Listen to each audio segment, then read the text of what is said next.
SASDOவின் பிரதான செய்திகள். தலைப்புச் செய்திகள்.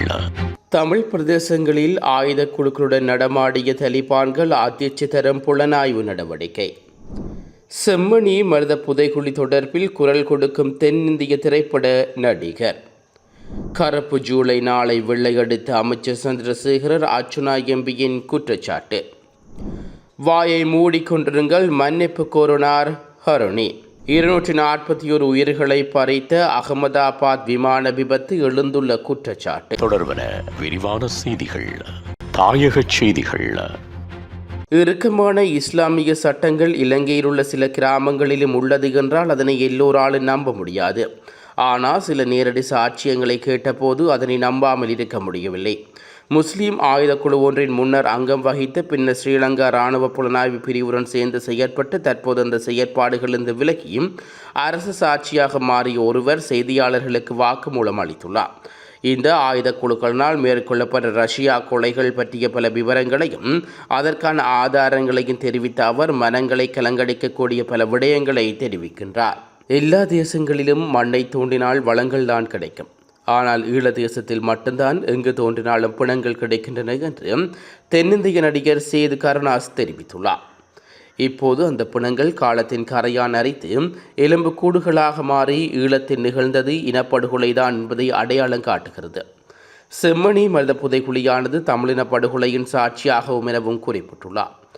அவர் மேலும் தெரிவிக்கையில், தமிழக முதல்வர் மு.க. ஸ்டாலின் செம்மணி புதைகுழிக்கு எதிராக சட்டமன்றத்தில் தீர்மானம் நிறைவேற்ற வேண்டும். இனப்படுகொலைக்கு செம்மணிதான் சாட்சி. இதற்கு முன்னால் எத்தனையோ இனப்படுகொலைகள் சாட்சியாக பன்னாட்டு அவையில் முன்னிறுத்தினோம். ஆனால் நீதிக்கு இடந்தர ஐநா அவைகள் மௌனம் காத்தது. இந்த செம்மணி அகழ்வு உண்மையிலாவது இனப்படுகொலையின் இன்னல்களை சர்வதேச சமூகம் உணர்ந்து கொள்ளட்டும். செம்மணி மருத புதைகுழி 2009 ஆண்டிற்கு முன்னர் நிகழ்ந்திருக்கலாம் அல்லது பின்னர் நிகழ்ந்திருக்கலாம். எப்போது நடந்தாலும் சிங்களவர்களால் நிகழ்த்தப்பட்டது. இனப்படுகொலைதான் என்பதற்கு செம்மணியும் மற்ற அகழ்வாராய்ச்சிகளும் வெளிப்படுத்தியிருக்கிறது. இந்த செம்மணி அகழ்வு உண்மையிலாவது இனப்படுகொலையின் இன்னல்களை சர்வதேச சமூகம் உணர்ந்து கொள்ளட்டும். செம்மணி மருத புதைகுழி 2009 ஆண்டிற்கு முன்னர் நிகழ்ந்திருக்கலாம் அல்லது பின்னர் நிகழ்ந்திருக்கலாம்.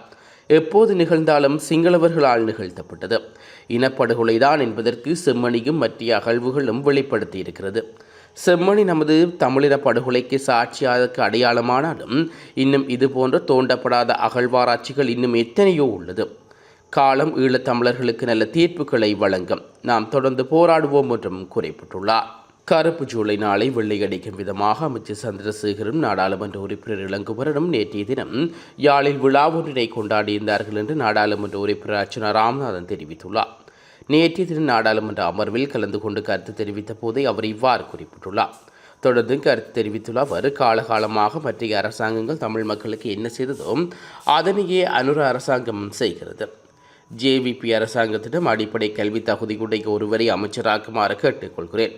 அடிப்படை கல்வி தகுதி இல்லாத ஒருவரை ஒருங்கிணைப்பு குழு தலைவராக நியமித்துள்ளீர்கள் என்றும் குறிப்பிட்டுள்ளார்.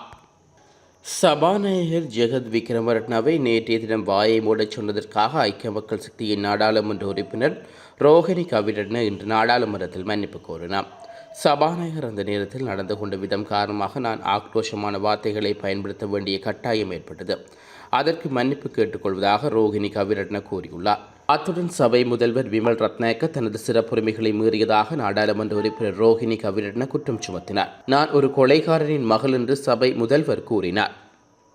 என் தந்தை யாரையும் கொள்ளவில்லை, ஆனால் மாத்தறை மாவட்ட மக்களுக்கு உயிர் கொடுத்தார் என்று அவர் குறிப்பிட்டார். இருப்பினும் 1989 ஆண்டு ஐக்கிய தேசிய கட்சி அரசாங்கத்தின் போது பல சித்திரவதை கூடங்களே இருந்ததை நாம் ஏற்றுக்கொள்வதாக நாடாளுமன்ற உறுப்பினர் ரோஹிணி கவிரட்ன தெரிவித்துள்ளார். உலகச் செய்திகள். ஏர் இந்திய விமான விபத்தில் பலியான 2 இங்கிலாந்து நாட்டவர்களின் உடல்களுக்கு பதிலாக தவறான உடல்கள் அவரது குடும்பங்களுக்கு அனுப்பப்பட்டதாக குற்றச்சாட்டு எழுந்துள்ளது. அகமதாபாத்திலிருந்து லண்டன் நோக்கி சென்ற ஏர் இந்தியா விமானம் ஜூன் 12 விபத்துக்குள்ளானது. இந்த விபத்தில் 241 பேர் இருந்தார்கள். அவர்களில் 53 பேர் இங்கிலாந்து நாட்டைச் சேர்ந்தவர்கள். மீட்பு பணிகள் முடிந்து விசாரணைகள் முடிந்த பின்னர் மீட்கப்பட்ட உடல்கள் எச்சங்கள் என்பன அவர்களது நாட்டினருக்கு அனுப்பி வைக்கப்பட்டது. இந்நிலையில் இங்கிலாந்தில் உள்ள சில குடும்பங்களுக்கு தவறுதலாக உடல்கள் எச்சங்கள் அனுப்பப்பட்டதாக வழக்கறிஞரோடு தெரிவித்துள்ளார். இங்கிலாந்தில் உள்ள 2 குடும்பங்களுக்கு வெவ்வேறு உடல்கள் அல்லது பலர் உடல்களின் எச்சங்கள் அனுப்பப்பட்டுள்ளன. லண்டன் மரண விசாரணை அதிகாரியும் DNA பரிசோதனை செய்த போது இந்த விடயம் தெரிய வந்துள்ளது. இதனால் ஒரு குடும்பம் இறுதிச் சடங்கை ரத்து செய்துள்ளது. மற்றொரு குடும்பத்துக்கு பலர் உடல் பாகங்கள் ஒன்றாக அனுப்பப்பட்டது. அவற்றை பிரித்த பிறகு இறுதிச் சடங்கு செய்ய நேர்ந்தது. இந்திய வெளியுறவு அமைச்சகம் கூறுகையில் உடல்களை அடையாளம் காண உரிய விதிமுறைகள் பின்பற்றப்பட்டன என்றும் உடல்கள் கண்ணியத்துடன் கையாளப்பட்டன என்றும் தெரிவித்துள்ளார். இந்த விவகாரம் குறித்து இங்கிலாந்து அதிகாரிகளுடன் இணைந்து செயற்பட்டு வருவதாகவும் தெரிவித்துள்ளார். மீண்டும் தலைப்புச் செய்திகள். தமிழ் பிரதேசங்களில் ஆயுத குழுக்களுடன் நடமாடிய தலிபான்கள் அதிர்ச்சி தரும் புலனாய்வு நடவடிக்கை. செம்மணி மருத புதைகுழி தொடர்பில் குரல் கொடுக்கும் தென்னிந்திய திரைப்பட நடிகர். கருப்பு ஜூலை நாளை வெள்ளையடித்த அமைச்சர் சந்திரசேகரர் அர்ச்சுனா எம்பியின் குற்றச்சாட்டு. வாயை மூடிக்கொண்டிருங்கள், மன்னிப்பு கோருனார் ஹருணி. 241 உயிர்களை பறித்த அகமதாபாத் விமான விபத்து எழுந்துள்ள குற்றச்சாட்டு.